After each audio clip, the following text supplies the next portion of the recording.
time again tayo. Ayan. Ang gaganda ng ating na harvest. Ayan yung rosal guys. Ang puting-puti. Ayan. Ang bango ng rosal. Ang hirap buhayin. Ito yung mga old na katandaan ko. Mali pa lang ako. Yan ang marami talaga yung rosal sa aming province.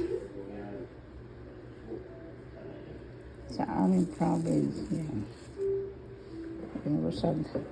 Nagalanta sila. Sobrang init sa labas. Kaya maraming bulaklak pa. Kaya lang hindi na ako nanguha ng mga yung mga yung mga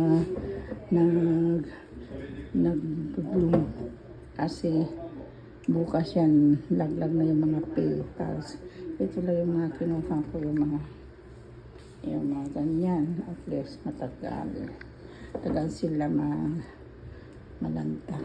Nasusunog yung mga halaman sa labas, yung mga bulaklak natin ay hindi tumatagal na. Ayan, hindi na sila lumalaki ng sobrang laki gaya ng dati. Yung winter pa ngayon. Summer na.